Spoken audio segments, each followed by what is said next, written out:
Hey everyone, I'm Elijah Henderson with Cryptid Studies Institute, and we're here on location in the town of Dayton, Tennessee. Childhood's hour is supposed to be a happy time, a time of ring around the roses, hide and seek, and red rover.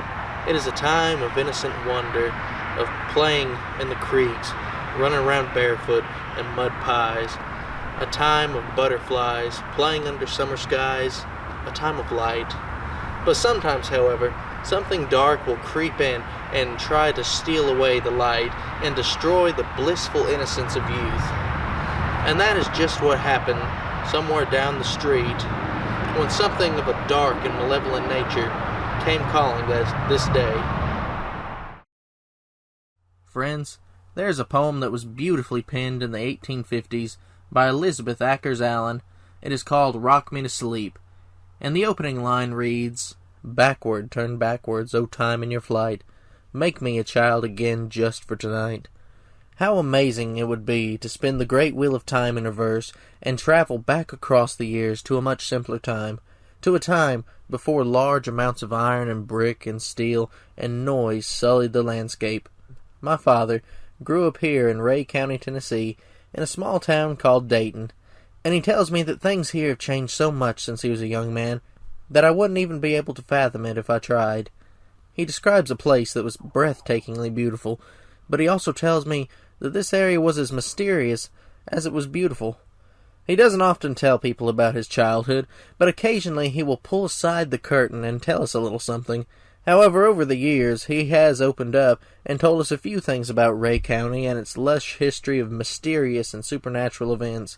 In our earlier video on granny witches, we readily confessed to our family's association with mountain magic, so my father has been privy to many strange and unnatural events that have transpired in this seemingly peaceful and serene mountain community.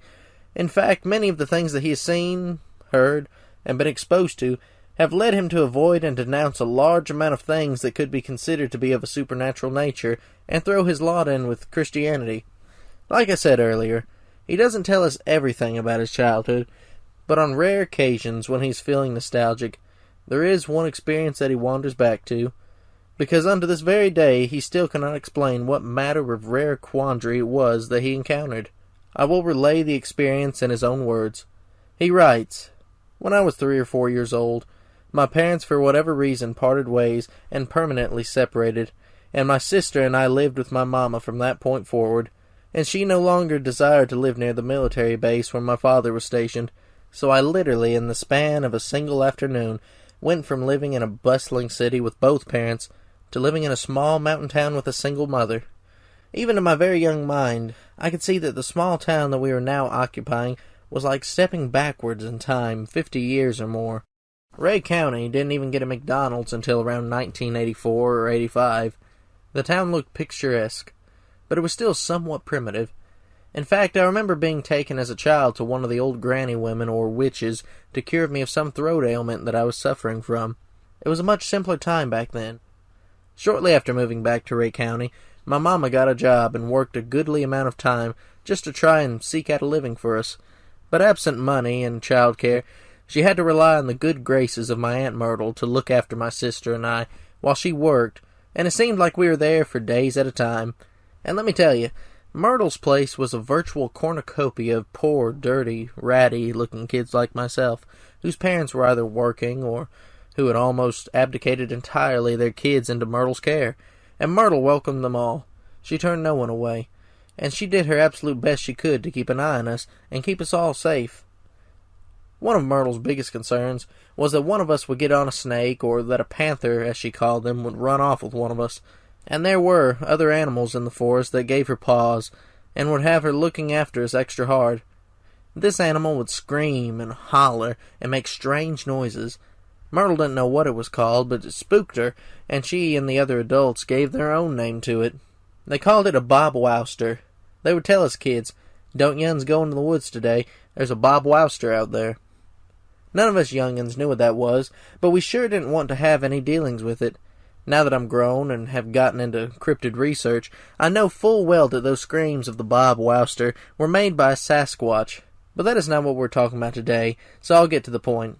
One day while we were at Myrtle's, A group of us youngsters went out to an old field-like area adjacent to the wood line, and we're playing out there in the mud in some old tire ruts. We're making mud pies or some such, really just enjoying ourselves, when, from out of nowhere, and without warning, my cousin Ginger, who was probably a year older than me, came walking out of the forest, and she was dressed all in white, in something like a church dress, with white pantyhose and shoes to match. She looked very pretty. Immediately after coming out of the forest, she commenced to try and get the rest of us kids to come deeper into the woods with her to play. Now, I don't remember the particulars of what she said, but she tried her best to get us to follow her into the woods. But we all refused, and eventually she went back in alone. We continued to play for a while, and then we went back to the house as it was getting close to the end of the day.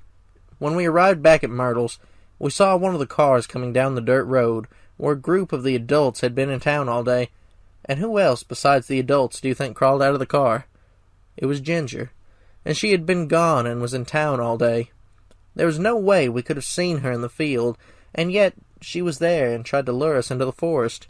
And the Ginger that came back from town was dressed entirely different. We went back out to where the other Ginger thing had gone back into the woods, but all we found was a scrap of white pantyhose like the ones that she'd been wearing, hanging from a briar bush. This experience left me with a lot of serious questions, such as, if this wasn't Ginger, then what was it? Was it a fetch? A doppelganger? A shapeshifter? A demon? A Wendigo? A skinwalker? Or a Rakshasa? Or some other unknown horror? To what end did this imposter Ginger want us to follow her or it into the forest? What would have happened to us had we followed her? After all these years, I still have no definitive answers, but I still almost get the feeling as though someone had stepped over my grave whenever I linger too long thinking about it. Well, that is my dad's account in his own words, and some of the things he mentioned may sound somewhat ambiguous, so let's dispense with those ambiguities and make things a little bit easier to understand. He states that he wondered if the forest-dwelling Ginger could have been some sort of a fetch, and I know some of you are wondering what a fetch is. A fetch is a spectral version of someone still living, and it is usually a spectral version of the person who is seeing it. To see a fetch is almost always a bad omen, foretelling the imminent death of the person who encounters it. The word and belief in a fetch has almost died out completely, and is almost lost to history. However, there are still a handful of individuals scattered throughout Appalachia that remember and fear the appearance of a fetch, the ghostly omen that comes to fetch you to the grave. The other ambiguous term he used was a Rakshasa, which is a demon from the Hindu and Buddhist religions. The Rakshasa can alter its shape and voice to mimic animals and even people. The Rakshasa is said to oftentimes mimic the person you trust the most, so that it can get close enough to get its hands on you.